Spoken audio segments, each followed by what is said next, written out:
Hi, I'm Frankie. And I'm Cheyenne. And this is Conbini Cult.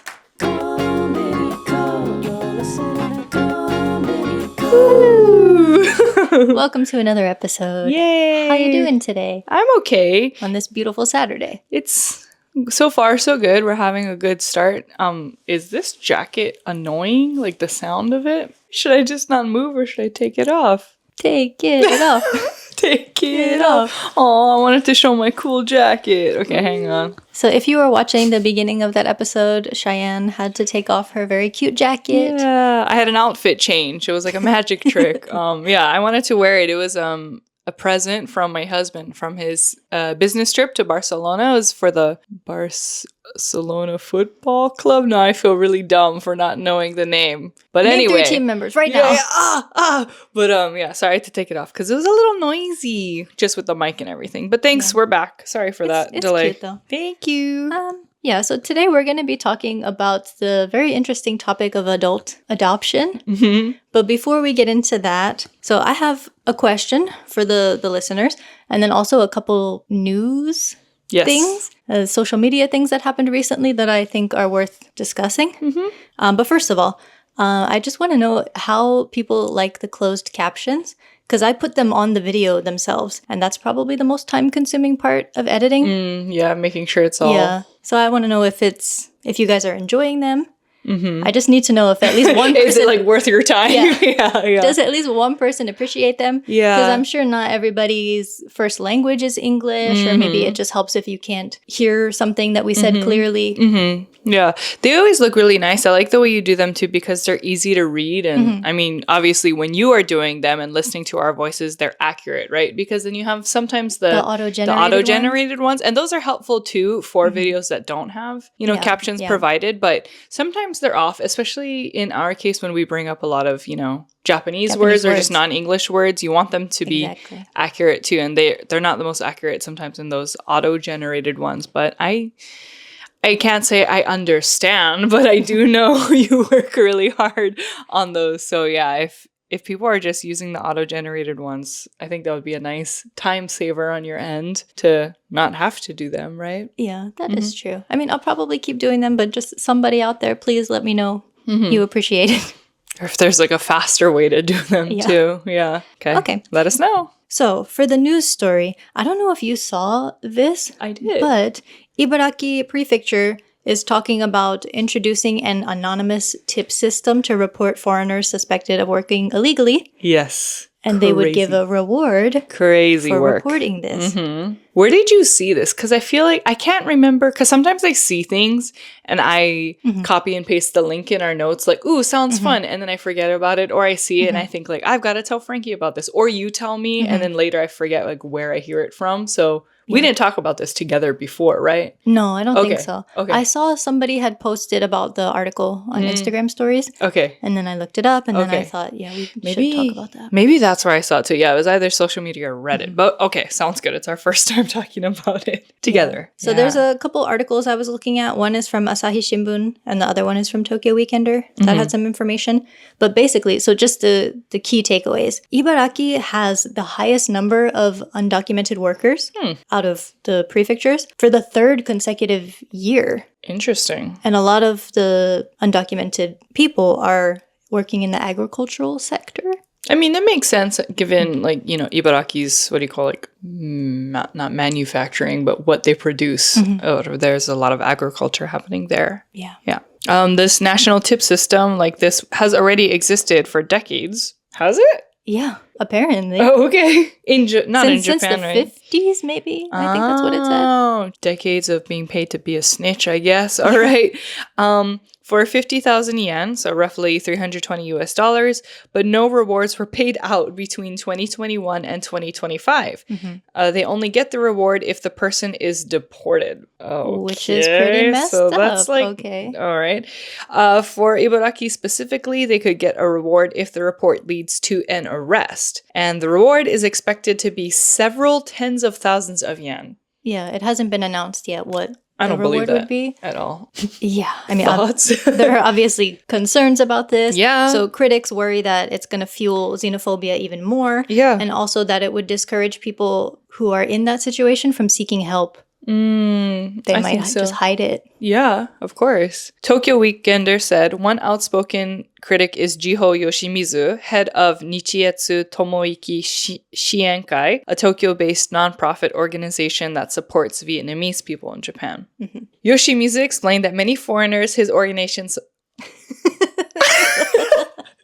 Yoshimizu explained that many foreigners in his organization's supports have lost their homes after being fired from their trainee placements or fleeing abusive workplaces, leading them to overstay their visas due to not being able to secure a flight back home. Yoshimizu expressed concern that a reward system will only worsen conditions for foreigners and encourage hostile retaliation based on fears of being reported. Yeah, I agree. Those are very valid concerns. Yeah, and if anybody is going to say, well, don't overstay your visa, don't be an undocumented worker. We forgot our disclaimer at the beginning of this, but like, you see where we're going, right? Yeah. Like, people do not choose to be in that situation. No. I don't think anybody comes here and they're like, oh, let me be be a criminal on purpose. Well, not even a criminal, but like, let me, do this on purpose, right? Let me go get abused by a company so that I can become an undocumented worker and be exploited. No. Everyone has their reasons, but okay. Yeah. So I just wanted to bring that up. Do you think people are going to do this, actually? Yeah. You think so? Yeah, probably maybe elderly people. Yeah, or anybody who's trying to make a quick buck or something. Yeah. Just reporting every foreigner. That's the thing, right? Because like their system is going to be so backed up now because I do think, a lot of people are going to do this. And now like whoever works at immigration centers or whoever is getting the call is going to be filled with just maybe some legitimate calls, maybe some that aren't backed up by any proof or whatever. And at first, I thought like no one would do this. But if you think about it, I know some people who've like worked at companies, like advertising companies, for example, where people will just call their office and complain about the way the company like advertised their product, or they didn't like, the way it looks, or they're like people clearly with too much free time on their hands, or they'll see, people who work at this company from like their website or whatever. And they're like, that person, their hair is too long, or like that person like doesn't look like they're meant to like work there or whatever. And so it's like, and these are for Japanese people working at Japanese companies. So it's kind of like, this is too much time. Yeah. So I don't doubt that people are also going to be reporting, this 24/7. We have also seen the number of complaints for things like when we talked about the possibility of making a new Muslim burial site, the Africa Hometown Program. People, they flooded with complaints about that. Yeah, so and like if there's a reward too, that is. And not to bring, U.S. politics into this conversation at all, but just while we're out there, xenophobia and racism, it exists everywhere, and it has always existed in Japan as well. I do feel like people are being more vocal about it now these days because of just the way, Sanseito and just the way Japanese politics is heading, and also with, the influence of U.S. politicians. It's just, it's not getting any better. But I say that because, just reminding me, have you seen the like not MAGA hats, but there's a Japanese version of it? No, have you no? So does it make Japan great again? No, we talked like remember we called it MAGA, and it was like so wrong. No, but apparently, whether this was like fake or parody or whatever, I just saw it and like screamed. It's a red hat and it says like Japan is back or something, and it's like in homage to. Is it modeled after that? Yes. Oh. Yeah. So I'm kind of scared to see if this hat is real. Scared to see, it being spread around Japan. But if they do exist, those people who are making those phone calls are definitely wearing those hats at home, which is kind of ironic because it's not written in Japanese. It's written in English. Like, and if they're so like Nihon Fasto, it's just like the irony of it all is interesting. Okay. Yeah. Sorry. Oh, but speaking of those hats. Yeah. So I was in Tokyo maybe a couple weeks ago. Ooh. And we went into a coffee shop, and the I don't know if he was the owner or if he just worked there, but he was wearing a red hat. Okay. And it said, Okay. make espresso great again. So I was like, oh my gosh, you scared me. You And he was scared like, me, no, but it's also coffee. okay. So did he know kind of like Yeah. the not the fear Yeah. it could induce in some customers, but he yeah. know. Yeah. Okay, so he's doing it for like shock value then, like, haha, this is funny. But as Yeah. Americans, we It were like, scared me.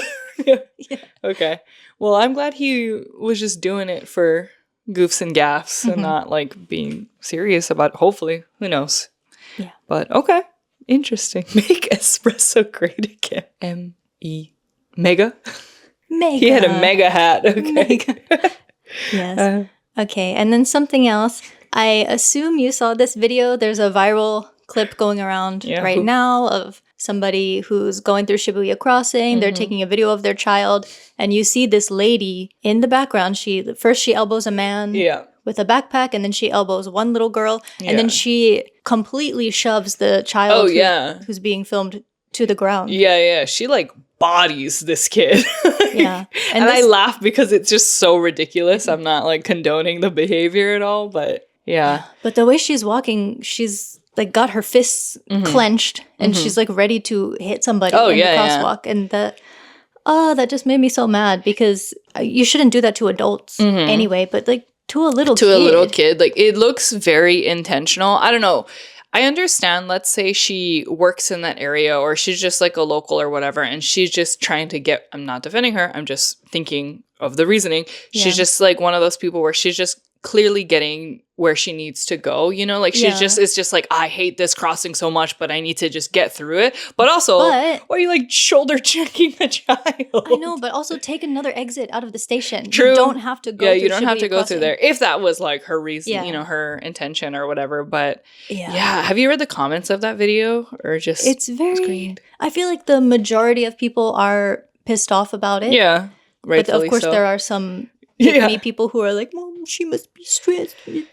Get out of people's way. Yeah. She's a hero, blah, blah, blah. There was a couple of like, well, what do you expect? It's a big crossing. Like, why would you take your kid in Shibuya Scramble? Or why would you take a picture of your kid in there? Which, like, I understand that too, especially like in crowded areas. If you have children, you should be a little bit like careful, but you also don't go there expecting people to like shoulder check and knock your kid down. You know, it's not like that busy to where we need to be afraid of getting a photo, you know, but but I mean, it's a well-known place where people take photos and stuff. So if you're in a rush, like, okay, it's not fun to go through a big crowd, but like you also, that's what it is. That's what it is. is. It is a tourist spot. Yeah. Like it's a legitimate crossing. I mean, it always has been a tourist spot, you know, maybe not at first, but especially these days, it's kind of like, you should know if you're going there, it's going to be gnarly.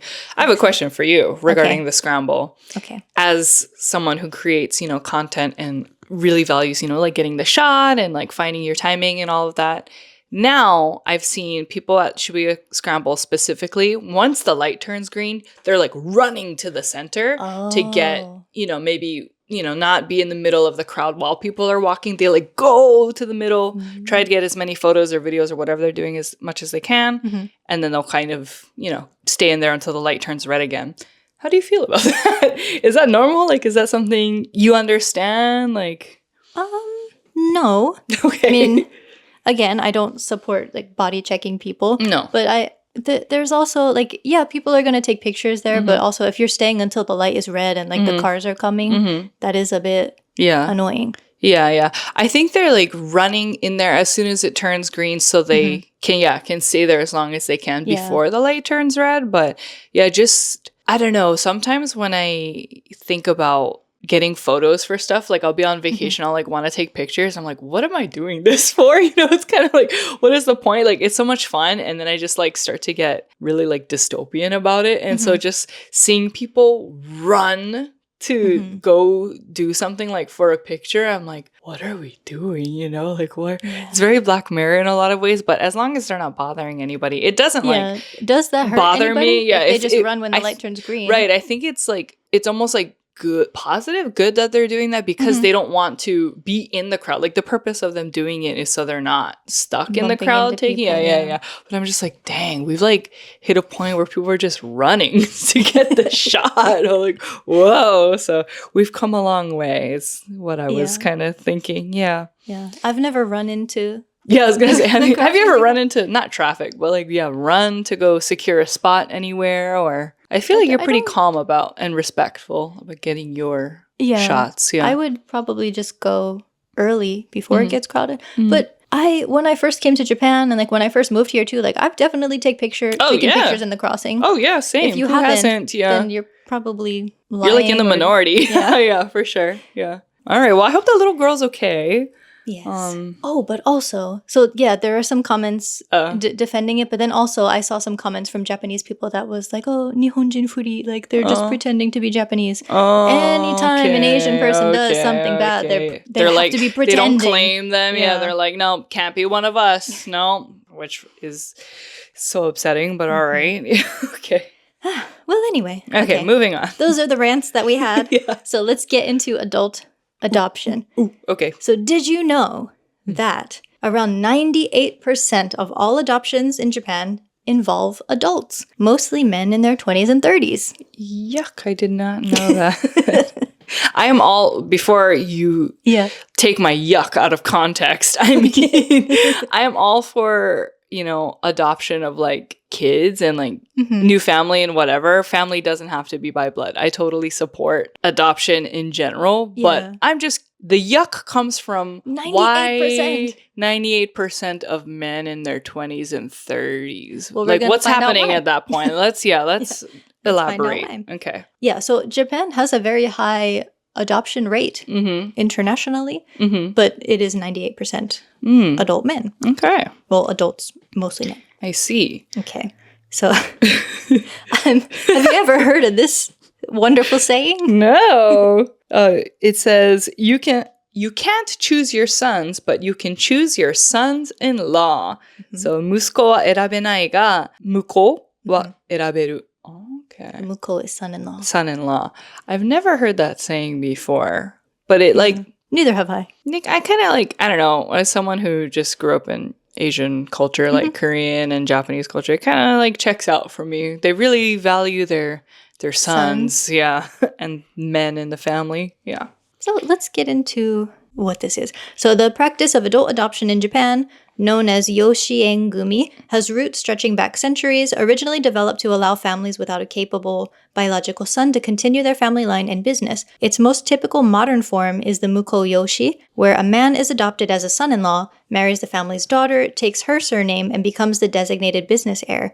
This tradition remains prevalent today, giving Japan one of the world's highest adoption rates, where the vast majority, an estimated 81,000 out of 83,000 adoptions in a recent year, involve adults rather than children. And it is a key reason many major corporations like Suzuki, Toyota, and Canon have remained family-run for generations.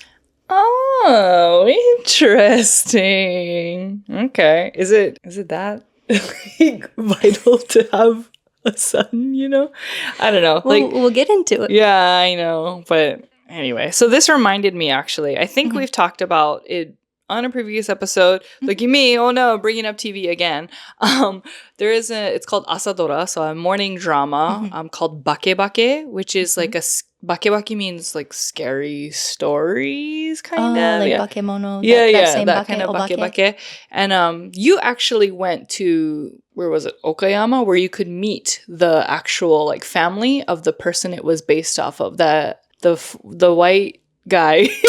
The story is about a man from overseas who comes to Japan to teach English. The author? Yes, and then he married a Japanese Shimane. Okay, married a Japanese woman, and they wrote ghost stories, and I think he translated a lot of them. What was his name? Lafcadio Hearn. Yes. So because it is a drama, they change his name. So his name is Heaven, kind of like Heaven Sensei in the drama, and he's actually played by Tommy Busto, who plays the Portuguese priest in Shogun. Oh, that's the one you're talking about. Yes, so this is the drama. Okay. It's really, really interesting. Okay. And Tommy Busto, as someone who never spoke Japanese prior to starring in Shogun, it's amazing to me. That is... Yeah, he just studied Japanese for Shogun 8 hours a day or something. Damn. And then just picked it up really well, and that career carried him to do this bake series as well. Oh. Yeah. Well, speaking of morning dramas, have you ever watched Mas-san? No. About the Suntory guy? No, is that a newer one or older one? No, it was from maybe 10 or so years ago. Okay. But he studied how to make whiskey in Scotland, and he married a Scottish woman and came back to Japan with her. But the lady who plays the Scottish wife, she did not speak Japanese at all before that, but like she was so good in the drama. I bet, yeah. So that always amazes me when like actors, like true like method acting almost, like they really take that role so seriously. But anyway, so this is the drama I was referring to. So at some point in the drama, so the main character is a girl, a woman, and her family comes from a line of samurai, but this is during the time of the Meiji Restoration, so her family just like loses their really important samurai status. I need to cough. Okay. You good? Staring into the abyss. Okay. You good? I think it's always the worst timing. Allergy season has started. Oh my god, yeah. My throat eyes is scratchy. Okay.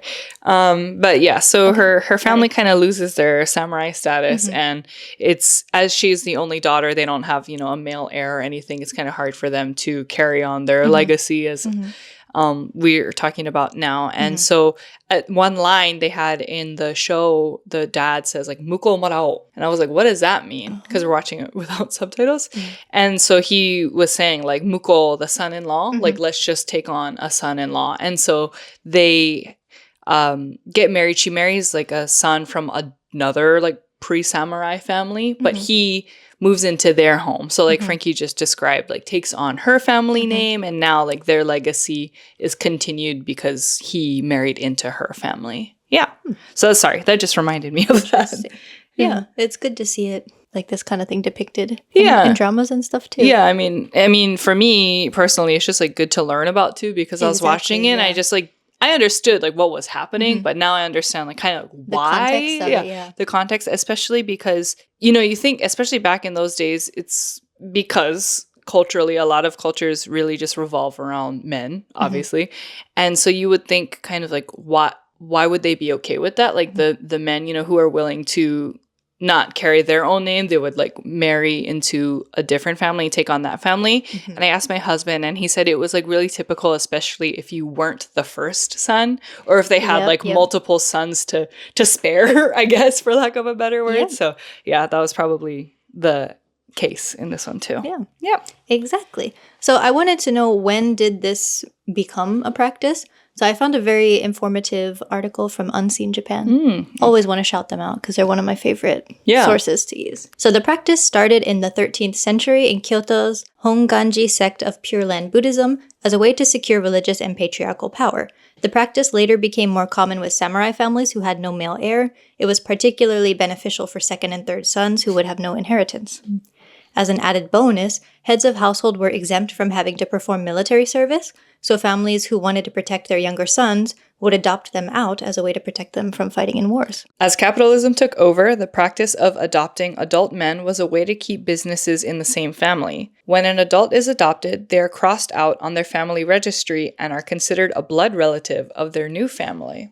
Yeah, so you gotta completely give up your old status. Life. Yeah. I wonder if people keep in touch with their families, though. I would hope so, right? Or are they just like, no, we're not relatives anymore, technically? I don't know. Yeah. So the next section, I called it adoption for tax evasion, but I'm just kidding. Okay. But there are some benefits. So because the inheritance tax deduction increases with the number of heirs, this kind of adoption is effective as a tax reduction strategy.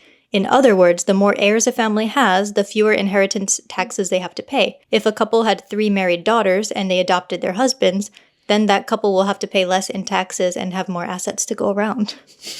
Interesting system. Okay. But in order to prevent excessive use of adoptions for tax-saving purposes, the Inheritance Tax Act was amended in 1988.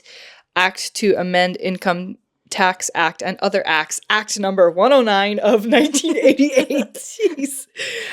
The amendment limited the number of adopted children of the deceased that can be used to calculate deductions when the total taxable value of the deceased's inherited asset is calculated. When the deceased does not have a biological child, a deduction for up to 2 adopted children can be applied. When the deceased has a biological child or children, a deduction for 1 adopted child can be applied.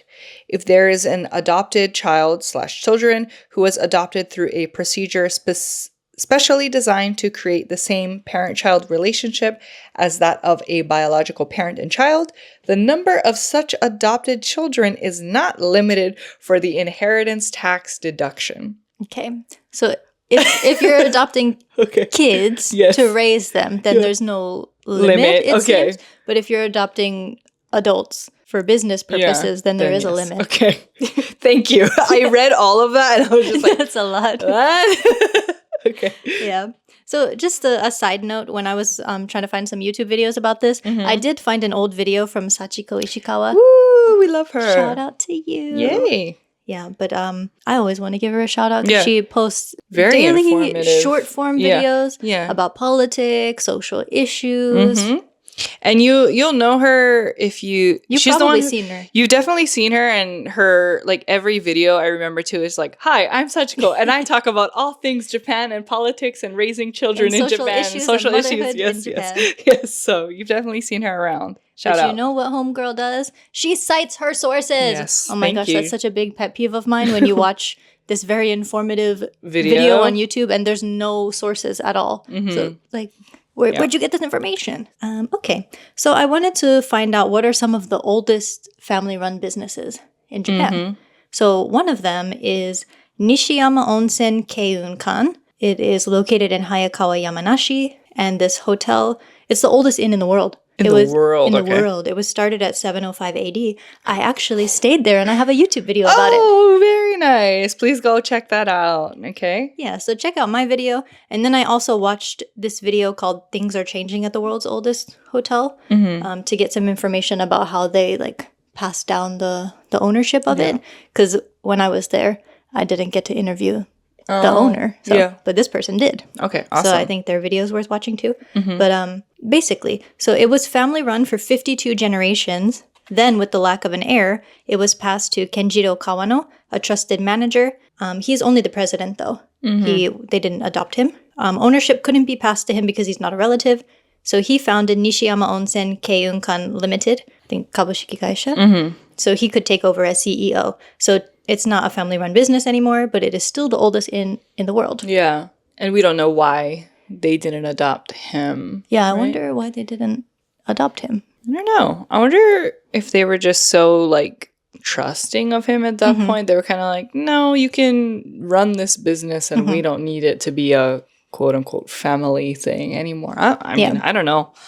Everyone has their reasons, but interesting. Yeah. But yeah, I really liked staying there.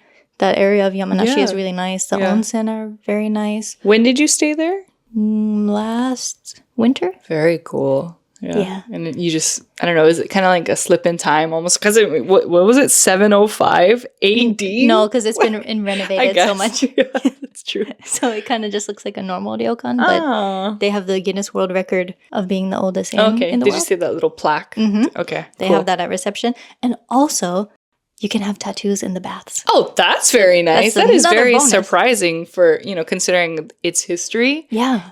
Good on you for, or good on the inn for... the oldest inn in the world. Adapting to the times, tattoos. I guess. Yeah.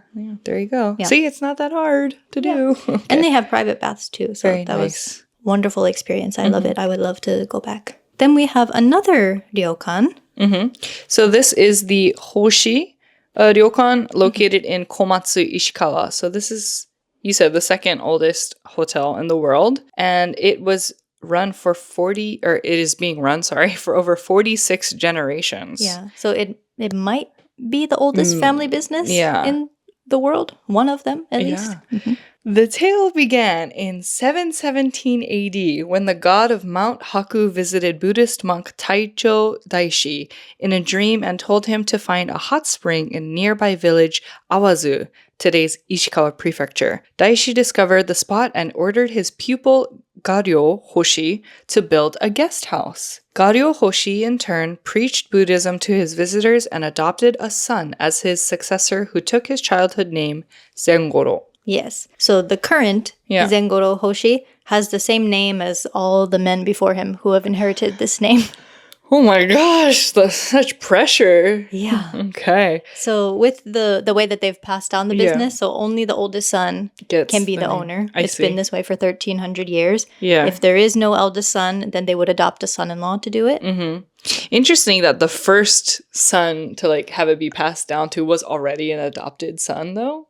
Right? Isn't that what it said? Houshi adopted a son as his pretty much. Yeah. successor. So, yeah, okay. There we go. So I found this little kind of mini documentary. It's about 12 minutes, I believe. So talking about the history of the place and what they're going to do about the next owner. So the current Zengoro Houshi, he has his wife that he's been married to for, I think, over 50 A long years. time, it seems like. Yeah. They had an arranged marriage. Yeah. And they had at least 2 children, I believe. They had an older son and the daughter. Yes. So the plan was for the son to take over, but he passed away unexpectedly in 2013. So now it's kind of all falling down to the daughter, and she took over a lot of the responsibilities, you know, and she's not really happy about it. No, she was studying something else and working at a company, so her whole life and career trajectory was derailed to come back home and help her family. I also read that after her brother died, the plan was to train the grandson to take over, but I think he also passed away unexpectedly. The grandson, as in her brother's son? Her brother's son. Oh. I think so. Oh, that's really unfortunate, too. Yeah. Oh, I didn't know that part. Okay. Yeah. So in this documentary, the daughter seems very sad. Yeah, she seems like... I can only explain it by, like, resentment, you know? Like, it seems like she really... of course, I'm not inserting myself in her, like, mental space at all. I know she's probably very saddened by her brother's death, of course. But you can kind of sense some resentment there when she's talking about how now she's kind of forced to do all of this stuff because he passed away, you know? And yeah, poor thing, she had a line where she said, you know, everyone thinks I'm kind of like happy and going with it, but I cry a lot, you know? And then her mother was describing her, saying she's very like obedient and she'll just kind of like follow the rules, but it doesn't sound like they're communicating their feelings to each other about that at all. Yeah. There was one point when the mom said, because, you know, the parents had an arranged marriage, so the mom was like, you know, it'd be nice if my kids could choose. Yeah. But then the daughter says at one point, my parents only introduced me to men who can be adopted into the Houshi family. Yeah, so it's kind of like, okay, yeah, it's a thing. Yeah, so the way that it ends, the dad says, to keep Houshi Hot Spring and Houshi Ryokan running, our younger daughter is the right person to do it. We'll be waiting for her. I think he is still alive. I'm not sure if she has taken over yet, although she's working there with them. If she does take over, she would be the first woman to run the ryokan in their 1,300-year history. But yeah, if she does get married, that means her husband will be the 47th generation owner. So it's kind of like she'll just get married for what almost. There's no benefit to her in that sense. Yeah. So I hope that she doesn't get married. Yeah. I would like her to find love if that's what she wants. But yeah. That would be sad if she does all this just for some random guy to take over. Just to take over the business, too. I mean, it's really... And I already know there's going to be someone in our comments, if not, like, physically writing it out, thinking probably, like... Japan for the Japanese put out of it. You got to protect... This is what Japanese culture is all about. This is a family-run business. You need to, like, you know, protect the culture, whatever. I don't know. And I don't come from a line of any kind of legacy, you know, or a family... Well, I guess... don't have a family business. I was going to say, I don't have a family business, but actually, we just... Not me, my mom, you know, just... started running her own restaurant, and if she does decide to continue that, it is a family business technically, and it could be up to, you know, me or my sister to decide if we want to continue that or not. What if she wants to adopt your husband? So there you go. So he can take it over. Then I'll be like, all right, good luck living in rural America running this Hawaiian restaurant. Although it is a good restaurant, I will say. Yeah. But yeah, so before that, I've never come from like any kind of family legacy. I don't even know anyone in my family who comes from like, you know, in American, or not American culture only, but in English, when we name someone, they're like a junior or like the first, second, third, fourth or whatever. Like, I don't have anyone in my family like that either. So it's kind of like... My brother has the same first name as my dad. Does he? So technically he's a junior. Oh, wait. So does my brother. My little brother has the same name as his dad, my stepdad. So I've never really thought about that. He's the second. He is the second, technically. But I don't know, to be the 46th Yeah. Zengoro is insane. Yeah, 46. Yeah. 46 Zengoro Houshi. It just sounds like a lot of pressure. I've asked my husband before, more jokingly, like, if we have a boy, do you know about, like, Dare Dare Junior or whatever culture? Like, would you want to name Junior? Or, like, would you want a Junior? He was just like, what? Like, my husband said the same thing. And I was like, don't you want, like, Takashi the 17th? Yeah, and he was like, what? What do you mean?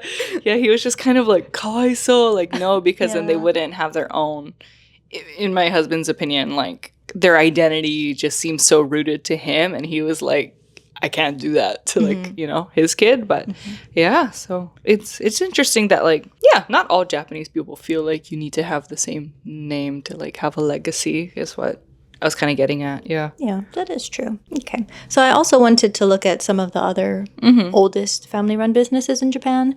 The rest of these don't seem to have public records about female ownership. So if the daughter did take over at some point, it would likely be with a husband who was adopted into the family. But let's just take a look at a few of these businesses, like what kind of company what kind of company it is, what kind of work that they do. So first we have the Conbini, founded in 578 AD by a Korean immigrant here in Osaka.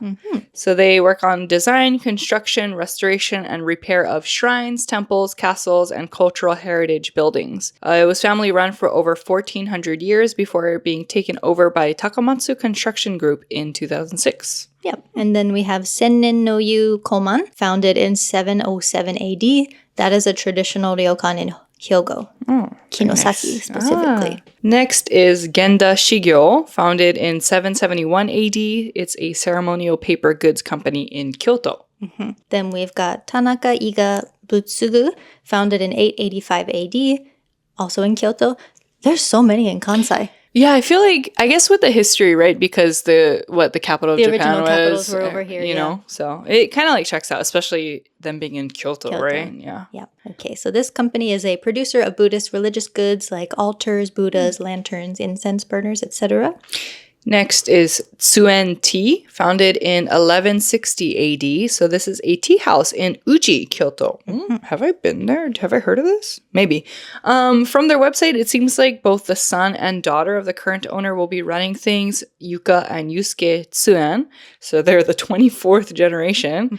Yuka opened up a branch in Vancouver, and she studied abroad in Canada in the 90s. Oh, cool. Yeah. Branch out. So I wonder if she'll be dealing with the international stuff, and then he'll be in That's Uji. a smart business move, actually. Yeah. Good for them.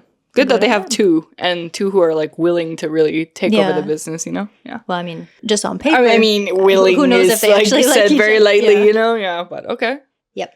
And then I also wanted to find out some other companies where women took over. They're not all necessarily family businesses, but there is one in Nagahama, Shiga, called Yamaji Brewery. They've been open since 1532, and their current director is Yuko Yamaji. Ooh. And I've met her. Oh, very nice. Yeah. This was not for my own personal content, but I was getting footage for a travel company. Yeah. And they wanted some of the oldest businesses in Japan. So I That's awesome. Contacted her and I was like, can I come by and check out the brewery? I love that. Women-owned business. Ooh. Okay. Next, this one was kind of unexpected. JAL, Japan Airlines. So this one isn't family-owned. Yep. Mitsuko Tottori, president and CEO of JAL since April of 2024. And she started her career as cabin crew. Oh, very cool. So she worked her way up. There was kind of some backlash about that, though. Like, this flight attendant, like, is she capable of running a company? Oh my God, get over yourself. If anyone who can run a company, like an airline company, it's probably best that it's someone who started from... Yeah, she knows it from the ground exactly. up. From the inside out, too. Like, wouldn't you want someone versus someone who's never, of course, been inside of an airplane as, like, a customer or whatever, but like, really doesn't know the detail of that. Like, I wouldn't want them running an airline company. Yeah. Okay, then there's another female CEO. She is of Suntory Beverage and Food, established in 2009 as a member of the Santori Group. Her name is Makiko Ono. She is the current president and CEO. She became one of the first Japanese women to lead a corporation with a market capitalization over 1 trillion yen. Ooh. So I was looking on the board of directors for both Suntory Beverage and Food and Suntory Group. So for the beverage and food one, where she is the CEO, 4 out of 8 people on the board of directors are women. Okay. But for Suntory itself, 8 out of 8 are men. Boom! Kidding. Yeah.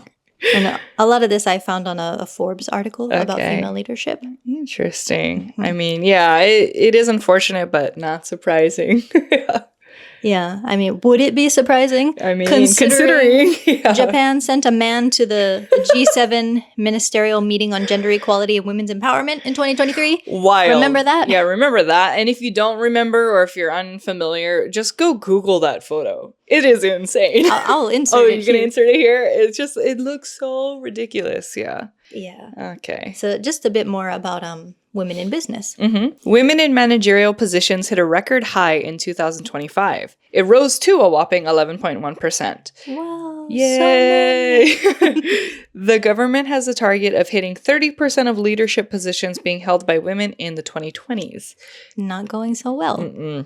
Companies where all managers are men remain the largest group at 42.3% of the total. While the proportion of female executives also showed a slight rise of 0.3 points to 13.8%, all executives are male at 52.1% of companies. While 31.8% of companies expect the proportion of female managers to increase, 42.7% said it will not change. How pessimistic. Okay. Yeah, rude.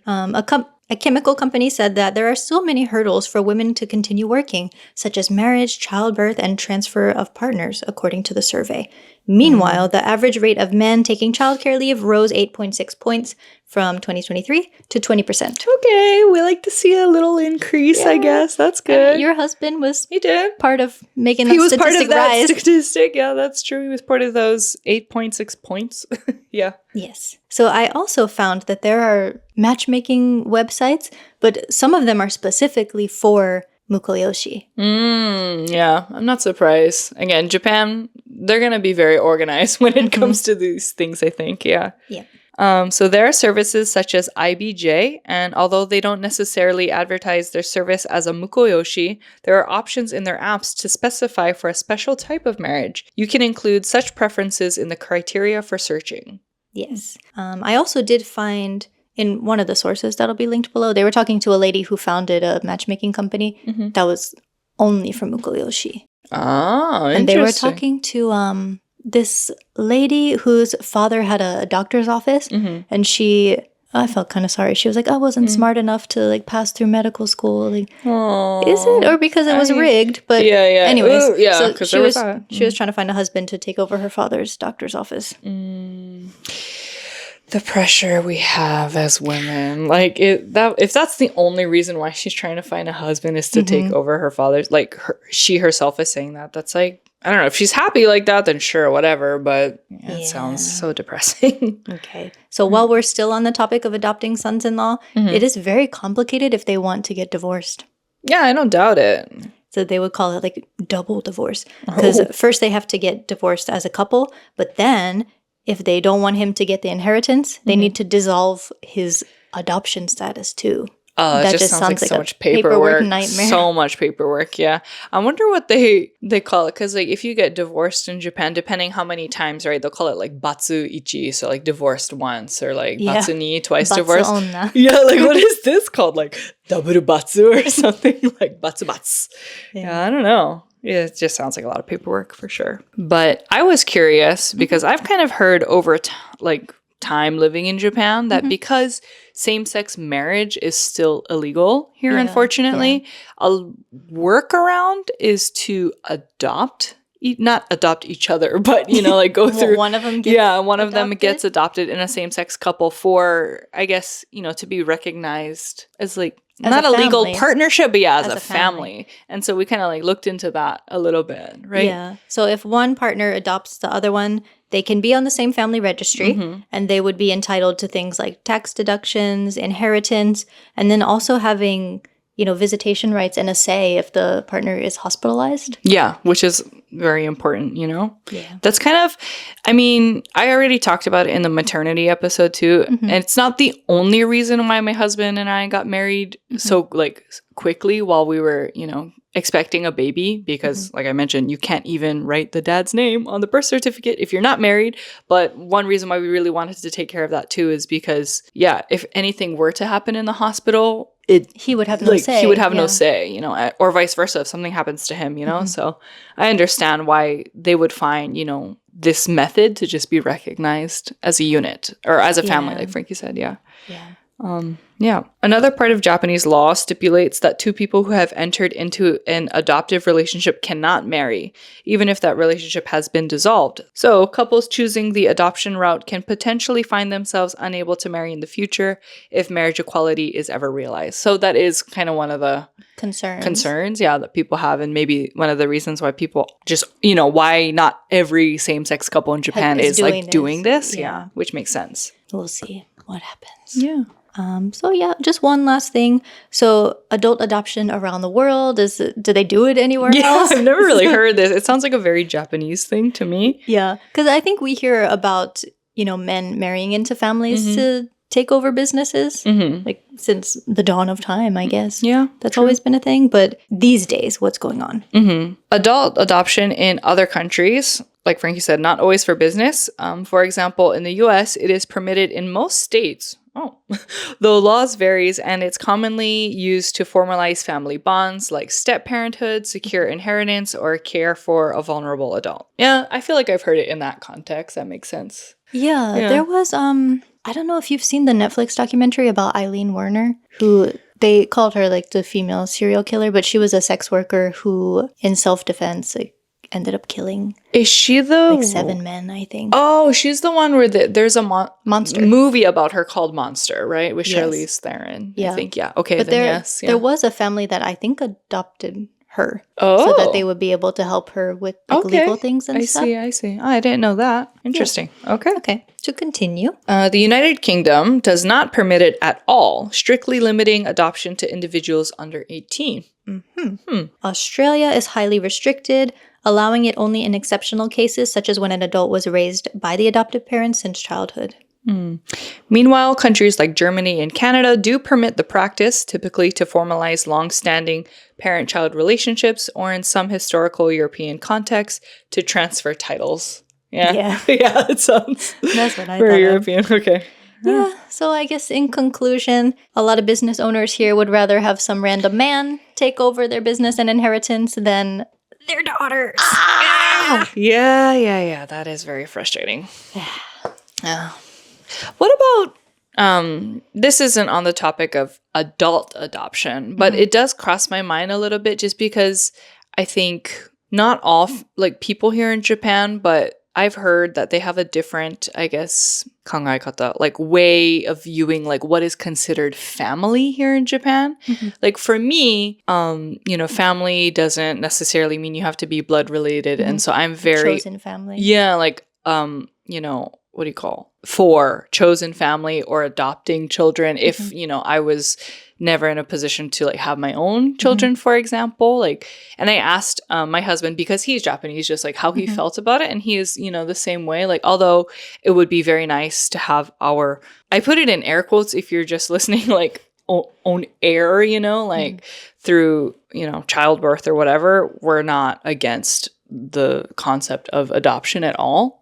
Does your partner feel the same way, or you guys have ever had that conversation? I've never talked to him about it, but I would like to, because that's something I would also consider adopting or fostering too. Right. That's something it definitely exists, right? There's shisetsu, child, what do you call? Shisetsu, facilities here and foster homes and group homes, they exist, so I don't want anyone out there to be Japan doesn't have the problem like it does in the US when it comes to foster kids or whatever. It's not talked about. It's just not talked about enough. And me personally, I also just haven't done so much research on it. I can't talk about it in depth right now, but I am curious to just learn more about it and just see how that works, because I haven't heard anyone who has been in foster care here in Japan, or like how being a foster parent works, if you can be a foster parent, or if it's all just like group home based and you just have to, you know, stay there. Because I know they have different, like laws regarding guardianship, especially with the mother. It's kind of like, it really is hard if you don't get the mother's like approval basically to give up your rights, then you can just never be adopted or go, you know, get out of the foster system. Is like something I've heard too. So I'm not too sure. Yeah, I'm in the midst of researching it now, but it is a very it sounds really complicated. Topic. Yeah. I don't know when that episode would come out. we got to research that one for sure. Yeah. But I want to make sure it's well done and that we can talk to qualified people too. Of course. Alrighty. Thanks for preparing the episode. That's Frankie. adult adoption. Okay. So go out and find your muko and take over your business after listening to this. Yeah. Remember, 息子は選べないが muko wa eraberu. Okay. See you next time. Thanks for listening and watching. Bye.